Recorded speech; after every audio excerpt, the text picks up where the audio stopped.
বাবা, বাবা তুমি এসেছো বাবা?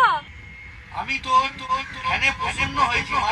বল তোর কি বল চাই? আমার কিচ্ছু চাই না, আমার শুধু তিনটা জিনিস চাই বাবা, তুমি আমাকে দাও বাবা। তথাস্তু, তুই তিনটে বারই পাবি, কিন্তু তুই যা পাবি তোর শাশুড়ি তার থেকে ডবল পাবে।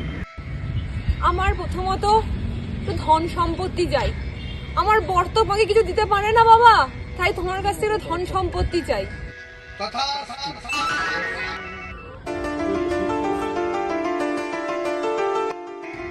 আর দ্বিতীয়ত বাবা, আমাকে একটু সুন্দরী করে দাও বাবা, আমাকে তো কুৎসিত বলে সবাই।